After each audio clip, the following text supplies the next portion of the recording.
శ్రీమాత్రే నమః. కథాసరిత్సాగరము ధారావాహికలో 7వ తరంగము ప్రారంభం. ఈ 7వ తరంగంలో సర్వవర్మకు స్వామి ప్రసన్నుడైన ప్రకారమును, పుష్పదంతునికి ఆ పేరు కలిగిన కారణమును, పుష్పదంతునికి పంచశిఖుడు తోడ్పడుట, శిబిచక్రవర్తి కథ, మాల్యవంతునికి ఆ పేరు కలిగిన కారణము మొదలగు విశేషాంశములతో సాగుతున్న కథాతరంగములను చెప్పుకుందాము. సర్వవర్మ శాతవాహనుని సంస్కృత పండితుని చేసిన అనంతరము జరిగిన విశేషములను, పర్యవసానములను గురించి గుణాఢ్యుడు కాణభూతికి ఈ విధంగా చెప్తున్నాడు. అంతటా నేను మౌనము పాటించి రాజసన్నిధికి పోయితిని.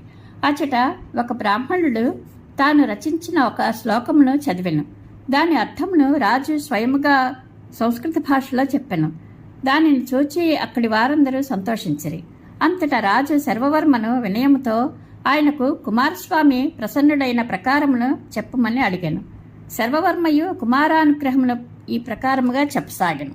రాజా, నేను ఇక్కడి నుండి నిరాహారుడనై మౌనము వహించి తరలితిని కదా. మార్గము కొంచెము శేషించి ఉండగా తీవ్ర తపస్సు చేత కృషించి సమస్యలే ఒకచోట భూమి మీద మూర్ఛితుడనై పడిపోయితిని. అంతటా ఈటను చేతబూనిన ఒక మహాపురుషుడు అగపడి, ఓరి వత్స, లేరా, నీ కోరిక అంతయు సిద్ధించునులే అని పలికెను. ఆ మాట చేత నేను అమృతవర్షం చే తడుపబడిన వాడను వలె మూర్ఛదేరి ఆకలియు దప్పియు లేక స్వస్థంగా నుంటిని.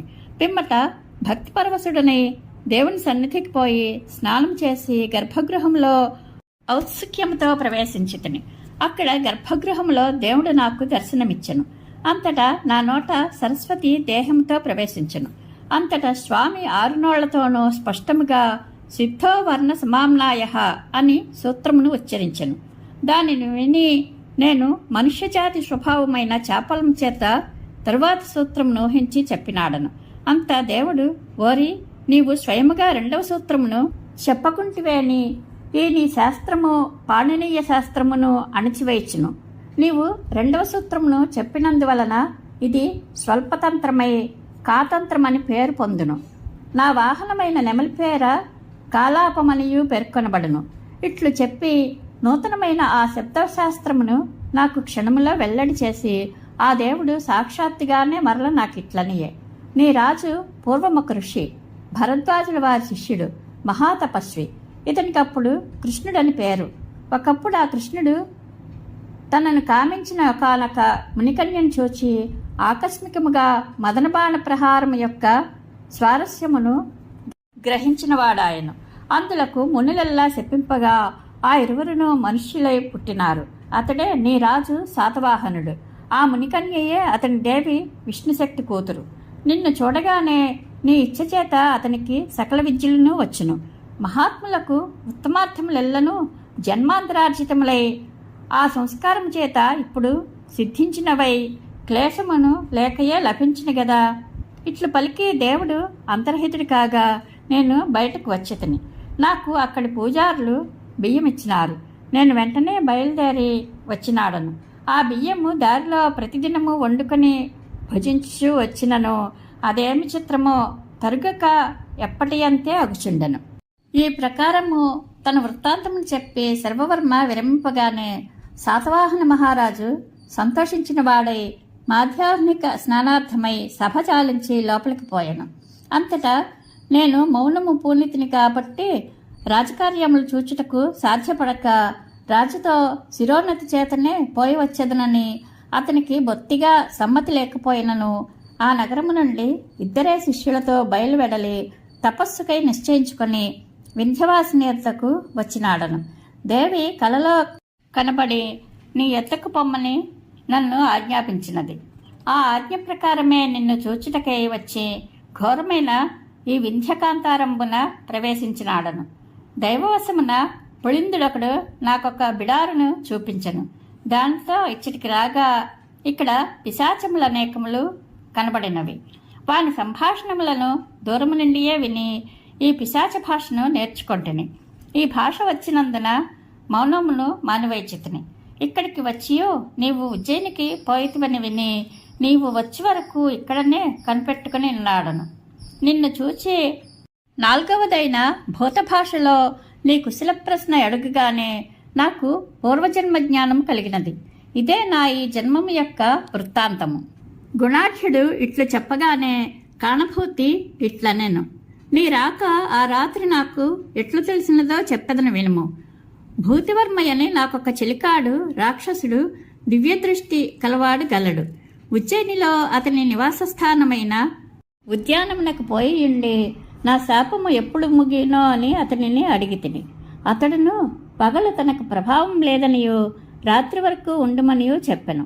ఆ మాటలను బట్టి నేను అక్కడనే ఉండి రాత్రి రాగానే అక్కడనే పరుగులెత్తుచున్న పిశాచముల యొక్క సంతోషమునకు కారణమేమో ప్రస్తావవశముగా అడిగితిని.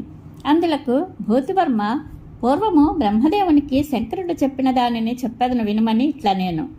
సూర్య తేజస్సు చేత ఈ యక్షరక్ష పిశాచములకు పగలు ప్రభావం లేదు, కాబట్టి ఇవి రాత్రి సంతోషించును. ఎక్కడ దేవతలకు పూజ జరగదో, బ్రాహ్మణులు ఉచితాచారములను ఆచరింపరో, భోజనము విధిని అతిక్రమించి జరుగునో అక్కడ వీనికి ప్రభావము. మాంసభక్షణము చేయనివాడు గాని పతివ్రత గాని ఉన్న చోటికి ఇవి పోవు.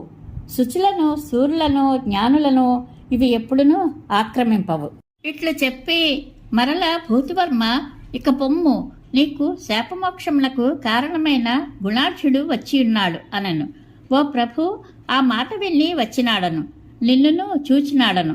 ఇంకను పుష్పదంతుడు చెప్పిన కథను నీకు చెప్పెదను. నాకు ఇంకొక కుతూహలము కలదు.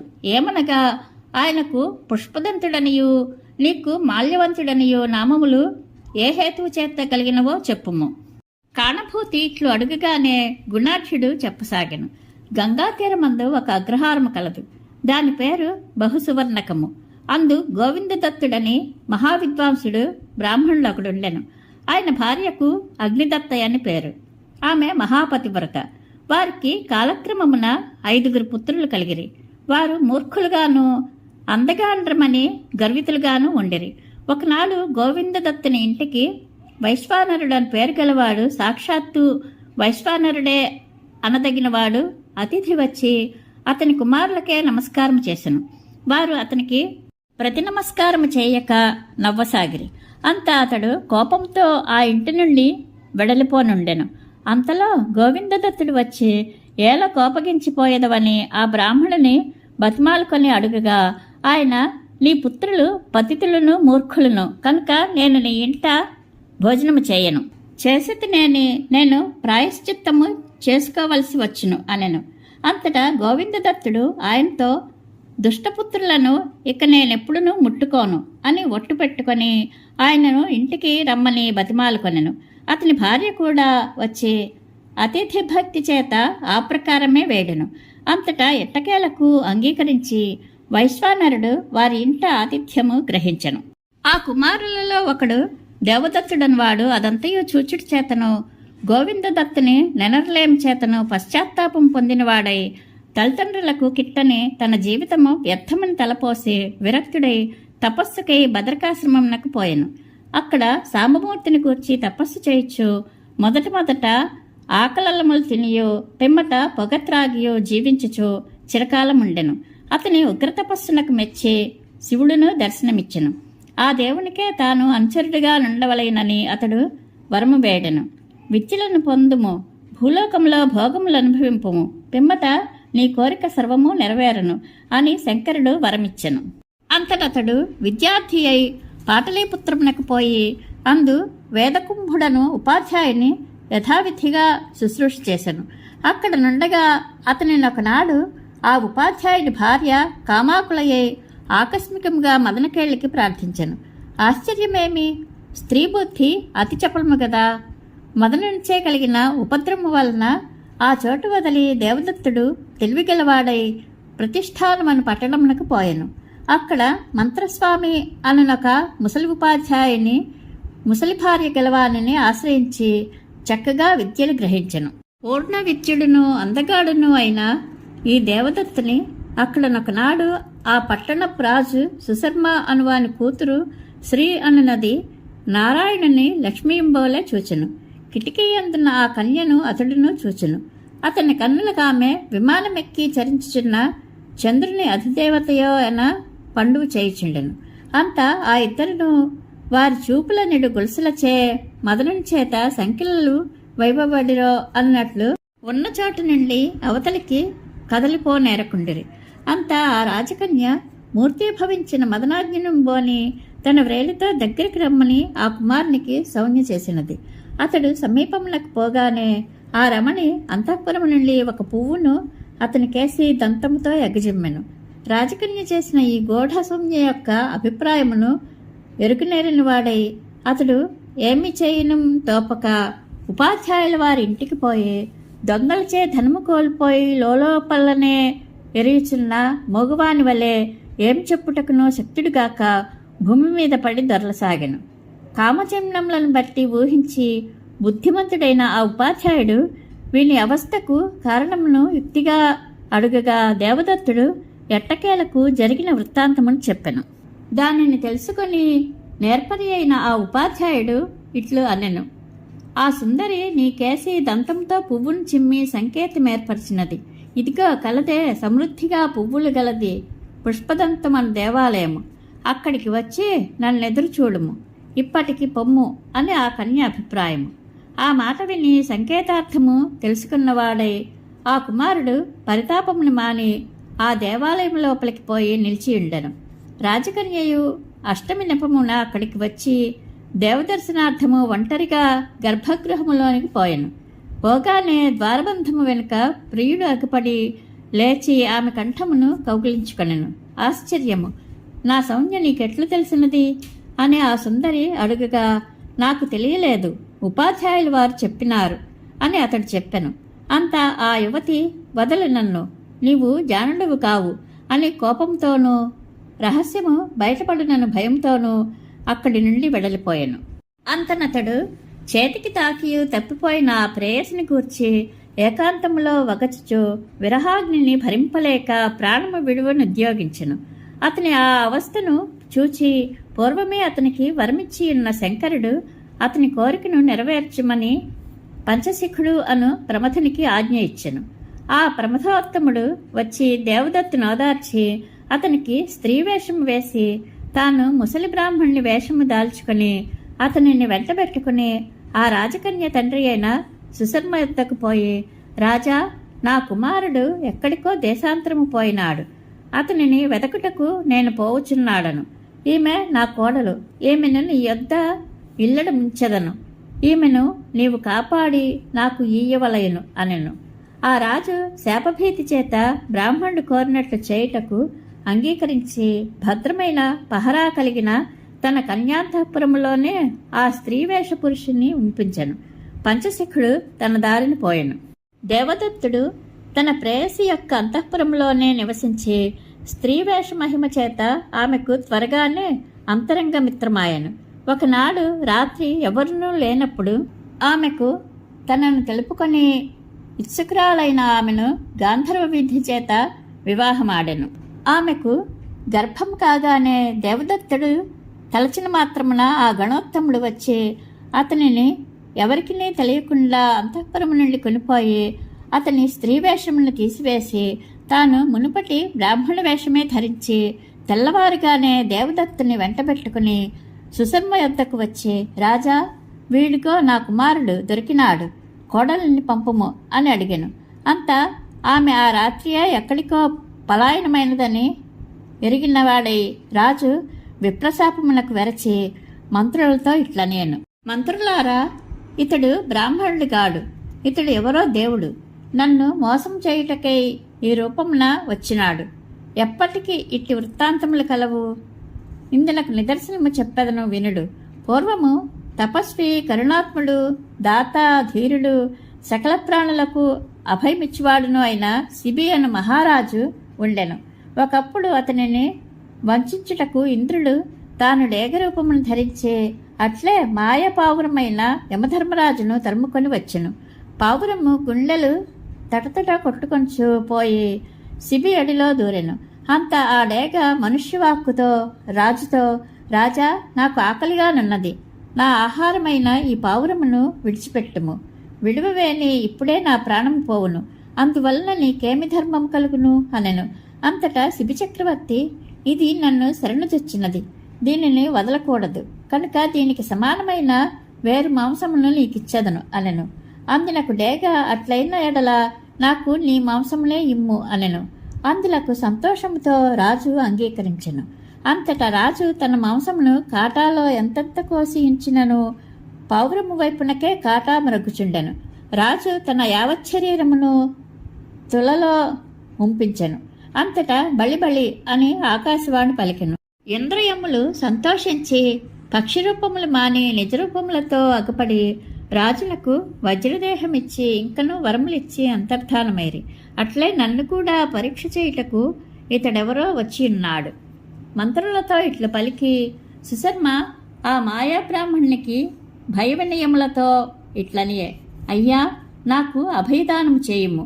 నీ కోడలిని ఈ రాత్రియే ఎవరో హరించుకుని పోయినారు. రేయింబవులు మేము రక్షించుచున్నను మాయ చేసి ఎక్కడికో పోయినది. అంతా ఆ బ్రాహ్మణుడు ఎట్టకేలకు కనికరించిన వాడను బోలే, అట్లయినా ఓ రాజా, నా కుమారునికి నీ కుమార్తెను ఇమ్ము అనెను. అంతా రాజు శాపములకు భయపడి తన కుమార్తెను దేవదత్తునికి ఇచ్చి ఇల్లట ముంచుకొనెను. పంచశిఖుడు కైలాసమునకు పోయెను.